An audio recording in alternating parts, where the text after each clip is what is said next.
All right, just got some more of the S parts in. These are the Ranger XP 900 XP rear arms, high clearance. Oh, let's open this thing up, see what they look like. You know, these have been in town here, according to the tracking, since Thursday, and they didn't get delivered till today. Man, I hate when that happens. All right, open this up. Woohoo! Easy to install, it says. Damn. Zerks and brake line tabs.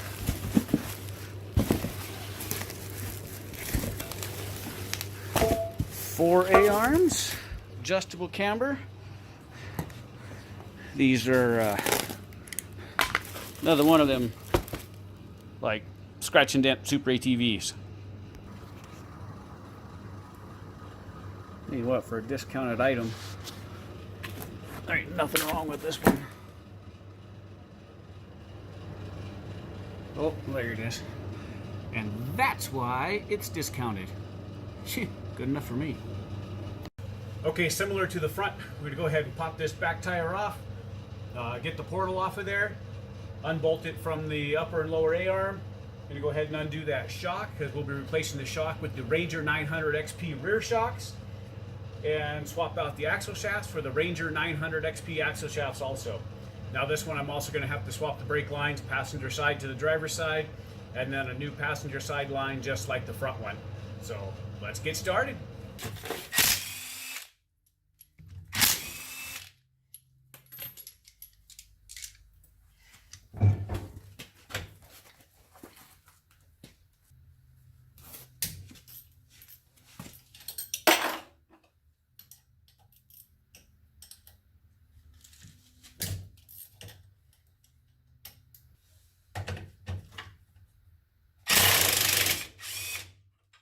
Okay, process is the same as the front: caliper, rotor, dust cover, axle nut, and then undo the upper and lower control arm bolts, and this box should slide right off.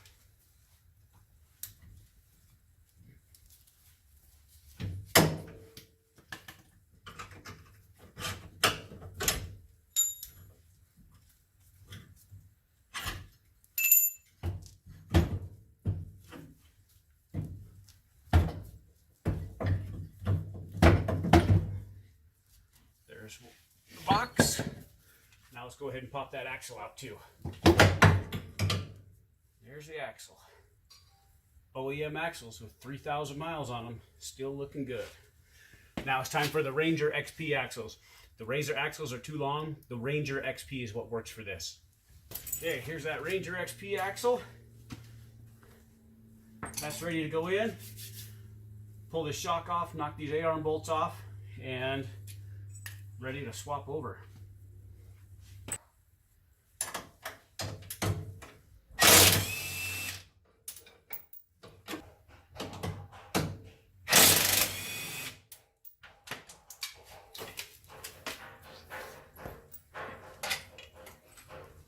Upper A-arm out, we'll have to swap over these bushings just like on the fronts.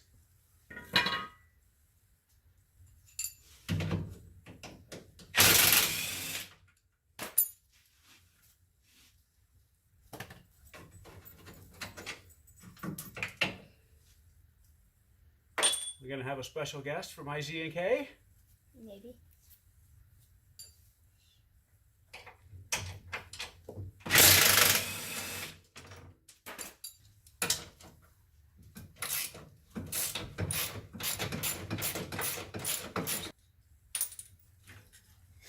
All right, upper and lower control arms are off of the rear and ready to put on them Ranger 900 XP ones after I take its shock off. All right, got that upper and lower control arm off, working on pulling the shock off. Got a special guest with us tonight, RZR from his channel. Go ahead and check out his channel. Give him a thumbs up and a like and a subscribe.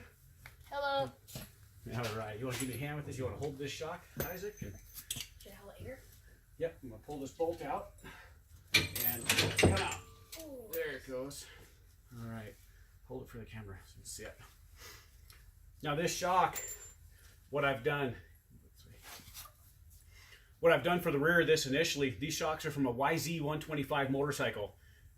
It's a real easy swap, full compression and rebound adjustment, nitrogen charged. They ride a lot better than the stock 570 50-inch shocks. And these are only 50, 75 bucks a piece on eBay. And they make a world of difference for riding. Now I think I'm going to end up go ahead and swapping these onto the front. That way I have that adjustability. And we'll put the Ranger shocks on the back for now. And eventually I'll probably upgrade those Ranger shocks in the back. But we'll see. I don't do a whole lot of high-speed riding. It's more mountain trail riding and rock crawling. So we'll see how it goes.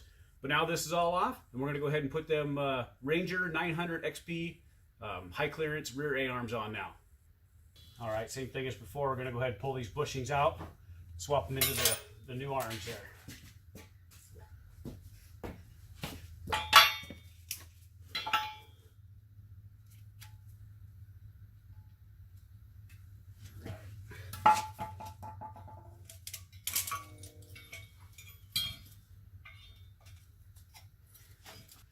Bushings in the lower arm. Now ready to go right back in the factory spot.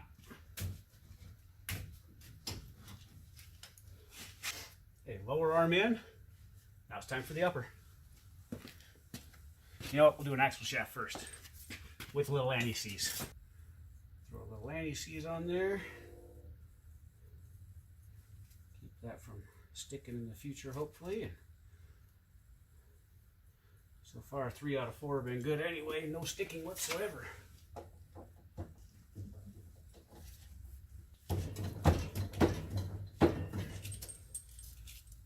Who would have thought the hard part had been getting it in?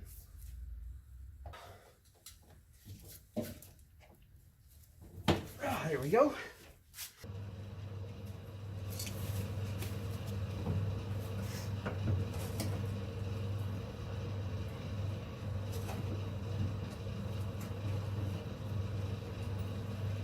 Now here's where the problem comes in putting all this together. These are camber adjustable.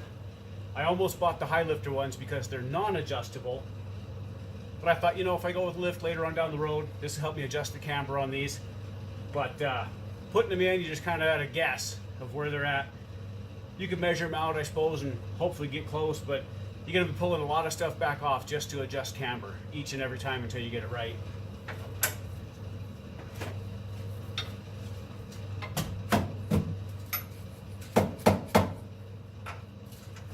Okay, we're going to go ahead and throw a little anti-seize on this axle just like the front ones.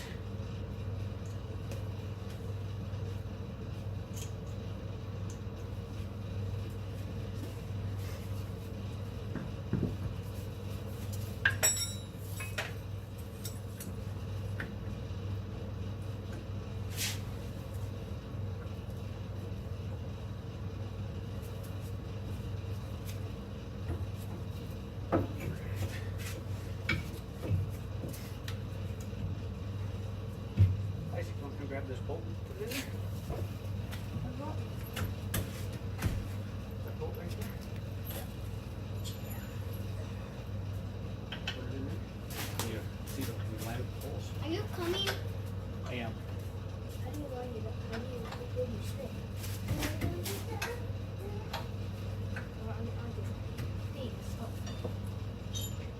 Oh! How do you what?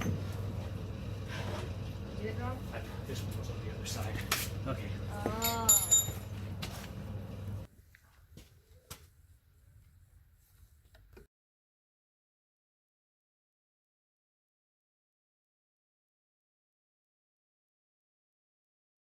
Same process on the back as, you know, just as I did on the other side. Take off the brake caliper, the brake rotor, upper and lower control arm bolts to hold that portal bracket on there. A 30mm nut for the axle shaft on the portal, and slide that whole portal box off, and you'll be ready to continue on. Now I just pulled the lower shock bolt out of here. Going to pull the upper shock bolt out. The shock will be ready to come out. And then the 4 bolts holding the upper and lower control arms on, and those will come right off and pop that axle shaft out. Now, if you choose to run the YZ125 shock like I did, the other side fits totally fine, and on this side, because of the clutch cover, the belt cover, or, you know, the sway bars and the bumper bracket in the back, you got to run this shock upside down. So this reservoir is actually down at the bottom. And it did clear and everything was fine. I talked to several people, looked around on the internet, couldn't find any reason why it wouldn't work running it upside down, so I went ahead and ran mine upside down. Now, eventually, my seal ended up blowing out on this. I need to rebuild this shock. But I don't know if that's just because I bought a, you know, old used shock off of eBay, or if that had something to do with running it upside down. But either way, if you do run these shocks, you will have to poke this one upside down. Or if you get an older model shock, this reservoir is actually remote, so it has a hose on it. You can run it right side up and attach it to, you know, anywhere you want. Maybe attach it up on your frame or something like this, or on your rear bracket, or wherever you wanted to do. But anyway, just a side note on that. I'm going to go ahead and get these control arms and this axle shaft off of this side. I'll go ahead and put the new A-arms on now. This is on the driver's side, and the same things just like the others in the front. Pop the bushings out of here, put them in here, and go ahead and install uppers and lowers and the new shock when it comes in. And portals back on and brakes back on, and this side will be done also. Straightforward swap. Now for the brake lines, what I did is I took the passenger side rear and I moved it to the driver's side. That way it's nice and long because I need it for the S with the portals. And I took a brake line for the passenger side rear. I took a brake line that typically went from the master cylinder down to the junction block here, hooked up on this end. And I just moved it over here and then ran it to the caliper on the passenger rear, being it's got a banjo fitting on one end and a threaded fitting on the other end, and a brake line's a brake line on these things. So now I've got my nice long brake line out here hooked up to my caliper, and I got the same thing on the other side. So that's an inexpensive way to do brake lines, is you just move the one over and pick up a used one off of eBay or whatever from the master cylinder to the junction block and use that for your right rear. Now for the right front, I did have to buy a line. I wasn't sure if a Turbo S line. I had heard the lines were a little bit different, so I went ahead and just bought one. So it ended up costing me $54 for the right front, but I only had to buy one line, so that's not bad. Hey, thanks for checking out this channel and clicking. Don't forget to click like and subscribe on the videos, and keep bringing these out to you. Today on the RZR 570, this is the 2016 570. I've done an S conversion on there, taking it from the factory 50-inch and over add-ons and processes. I'm currently at 72 inches wide with portals and wheel offset and things. So it's come a long way from its 50-inch, 25-inch tire days. So I'll bring you over here and I'll show you what I've done for this S conversion. So if you want to do this to yours, it's readily available parts. Don't let companies like Super ATV tell you they don't exist, because they do. Let me show you what we did.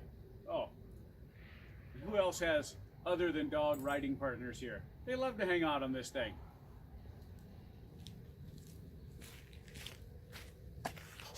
All right, over here we got Juniper.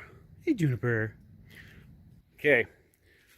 On the front suspension here for the S, these are 800S arms, Super ATV high clearance 1.5 inch forward arms. Brake lines, I went ahead and had the brake line made because of the fact I am running portals on this. So when I called Super ATV for the brake lines, I told them I wanted a brake line for an 800S with portals. And I couldn't get it. They sent me 3 wrong brake lines. I finally went down to my local shop, had one made in 20 minutes for the same price, and walked out with exactly what I needed. And it's actually a little long, so I just looped it up, but hey, that's my problem. So anyway, here on this S conversion, you can see it's fairly wide. Like I said, 72 inches, running the Super ATV 800S arms. And for the front, I am running just some 800S stock axles I picked up off of eBay. They're the Sixity, S-I-X-I-T-Y brand. Haven't had to put them through some hard use yet, but I ran them around a little bit, went and played, and they've, you know, haven't broke, but yeah, we'll see. We'll see how they work. I've never ran this brand before. I've only had OEM axle shafts since I had this. Now the front shocks, typically when you do the S conversion, you can take the rear shocks and move them to the front. But I had these YZ125 motorcycle shocks on there, and I went ahead and moved those to the front. And they're working out pretty good. I may do some different ones. I ran those because they have the external reservoir on them, and they're fully adjustable compression and rebound. 3,500 pound winch in there. But yeah, so it's 800S front arms, 800S axles, You're going to take your passenger brake line, move it over to the driver's side so you have the length, and you're going to get a new brake line for the right front and also for the right rear. Come around here, you got the same thing on this side, along with a leaky shock, blew a seal, yuck. Now the steering on this, let's go the other side, it's cleaner. Now the steering on this is a 800S Super ATV heavy duty rack and pinion setup. I picked up off of eBay from the seller Older Hunt. I think I paid $157 for a new rack with the heavy duty tie rods and the heavy duty tie rod ends. Now in the instructions it says on the 800S, I believe the tie rod ends go on the bottom, and the 800 4-seater, the tie rod ends go on the top of the knuckle. Now, what difference does it make? They're both 60-inch wide machines. I mean, I just don't understand. Maybe it's shock travel or something like this. But I went ahead and put them on the top. I'm going to try to put them on the bottom, see if it changes anything. Because the one thing I have noticed going to this S conversion is my steering has gotten tight. Like, it's a lot more effort to turn the thing when you're not moving or sitting still. Yeah, it doesn't help that I'm running a 10-inch wide tire on an 8-inch wide rim. So I got a lot of tire on the ground. I don't have that rounded profile on top to make for easier steering. Just because I like the wide tires on the wide wheels. All 4 of these are RZR 1000 rear wheels.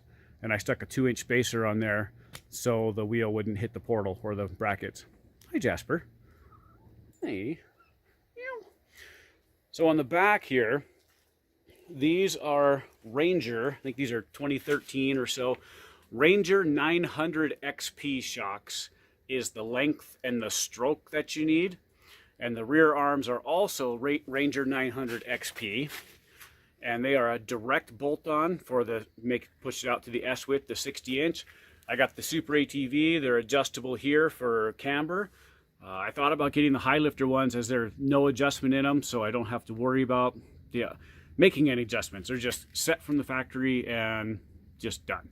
Now the rear axle shafts are also Ranger, not RZR, Ranger 900 XP rear axles. And these were also just an Amazon or eBay purchase, like $50 an axle shaft or something. So the axle shafts all together were cheap. I went with inexpensive axles or OEM axles like I had before because I do have the portals. So all of that torque load is taken up in the portal box and it's not transferred to the axle shaft and the actual transmission itself. Same thing on here. You got your rear brake line that you move from the passenger side over and a new brake line for the rear passenger. Now I need to reroute this one because I'm obviously hanging up here a little bit and I don't want it to get caught up on anything. But this passenger side also, Ranger 900 XP axles, Ranger 900 XP shocks. Everything on this is a direct bolt-on. Now, Super ATV says they don't sell an S conversion for the 570 anymore, which is a lie because they sell all these parts. As you saw, that Super ATV front arms, Super ATV rear arms, all they got to do is put a section of part numbers together and they have a package. Running the same 30 by 10, 14 on the 8-inch wheels on the back. Really, really simple, straightforward bolt-on. Doesn't take a whole lot of time, but as you can see, especially with the portals, that entire tire sticks out, and that's my little makeshift. Let's see if I can make a mud flap type thing out of a piece of rubber. It works. It's okay.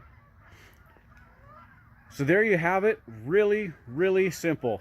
800S front arms, Ranger 900 XP rear arms, 800S front axles, 900 XP rear axles, 900 XP Ranger rear shocks, and move your rear shocks to the front or buy some 570S shocks. Now, the one thing I can say is the ride on this is could be better. It's probably the valving in the shock, not to mention the Ranger rear springs have a much higher weight capacity than the RZR ones do, so that's going to make it stiffer also. But I'm sure the valving is just different based on the Ranger's a completely different style of machine. But I'm okay. It's worth it. I'm gonna use it for now, and maybe I'll buy some shocks later. But I'm kind of cheap, and $1,000 for shocks is pretty expensive.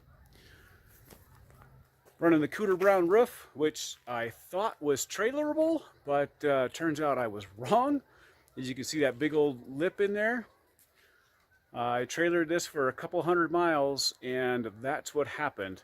So I'm gonna have to take a heat gun and heat that up and push it back down. They gave me a couple extra clamps with the roof, so I'm gonna put an extra clamp around the center of the roll bar there and pull that center down so that doesn't happen again. Oh, there's Juniper. But overall, I am really happy with this. I like the width on there being so wide. Man, you can just sit there and spin donuts and there's zero feeling like you're gonna fall over or anything, and side hilling is so much better. I love it. And so the progress will continue on this. Please ask any questions if you want. I'm going to swap out, I'm still currently running the 570 rack. Oh, that is disgusting. I'm still currently running the 570 rack. I just went ahead and put the heavy duty tie rods onto the 570 rack because I wanted to go out riding.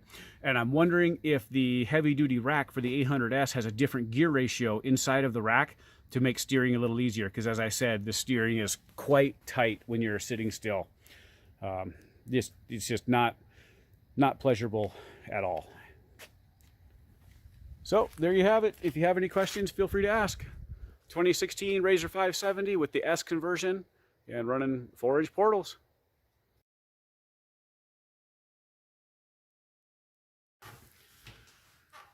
All right, I almost forgot. Let's talk about cost on this S conversion here.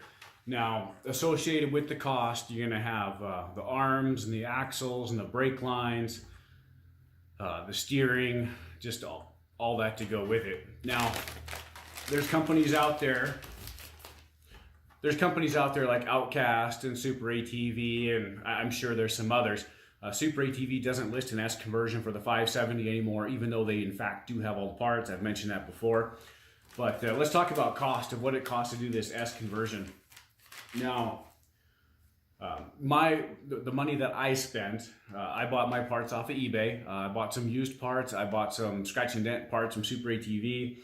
So my front arms, I spent $236 on those. They were on sale from Super ATV because they were red instead of the other colors, which I think you can still get those currently, as of now, for that price.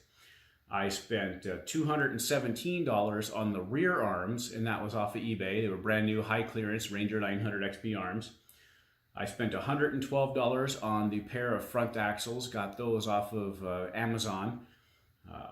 Let's see, I spent $149 on the rear axles, also off of, I think those were off of eBay. Those were the 6T axles. And for the steering, I got the heavy duty rack and pinion from Super ATV for $130. And I spent $100 on a used set of Ranger 900 XP rear shocks. Being I was able to reuse my rear shocks, move them to the front, I only had to buy the rears. Now, I also had to get a brake line made. I tried to order it a few times and just couldn't get it right. So I went to my local shop and had one made for around $50. And I only needed that one made just because I had an extra one also. So you're gonna need 2 brake lines, one for the passenger front, one for the passenger rear. So $50 to $100 depending on how you get those brake lines. So I spent for a total to do this conversion right at $1,000 for the arms, the brake lines, the shocks, the steering, the axles, everything. Now to get on Super ATV's site and buy it, you're gonna spend $262 to $375 for the high clearance forward arms for the 800S. You're going to spend $375 for the rear arms. You're going to spend $150 for 2 front axles. Those are just the least expensive ones on their site.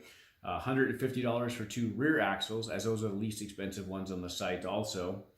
And for the steering, the heavy duty rack and pinion setup is $250, or you can get just the heavy duty tie rod ends, which is essentially all that you need, for $150 just for the tie rods. Now, all that added up, let's see, so we got $750, $1,000, $250, so $1,200 to $1,300 altogether, plus brake lines, so almost $1,400 even doing the kit from Super ATV. Now, I think the Outcast S conversion kit with a lift kit's around that $1,500 mark. I don't know if that comes with axle shafts or not. Potentially you'll have to buy axles just depending on which ones you want anyway. So all in all, there is a little bit of savings, a few $100 savings, just piecing it together yourself. If you can pick up just used stock parts, if you don't want the high clearance forward arms, those are much cheaper. Originally, I found a set of high lifter rear arms that were non-adjustable used. I think those were like $170 for the pair of those. So if you pick up some stock 800S arms, some stock 900 XP, Ranger 900 XP rear arms, and those are $25, $30 a piece for stock arms, you can do this S conversion for a whole lot cheaper, essentially probably under $500. But do you want the heavier duty arms? Do you want the high clearance? That kind of thing. Those are just things to take into consideration, to each their own. That's what I chose to do. Overall, I'm really happy with it. I'm currently doing another wheel and tire swap on this thing now. Again, by the fourth or fifth set of tires on this in the few years I've owned it. Can't wear a set of tires out. Keep going bigger and changing them. So anyway, there you have it. There's the S conversion with the costs involved, and if you're interested in doing it, do it. You can do it with used parts, really cheap. New parts for a little over $1,000, or an aftermarket company, like Outcast or something. If you do choose Super ATV, just know you're going to have to piece your own kit together. Just order it off their website. No big deal. Everything will get shipped as long as they don't ship it to Kentucky. Anyway, hope you enjoyed this. Hope it helped somebody out. God bless you, and we'll see you out on the trail.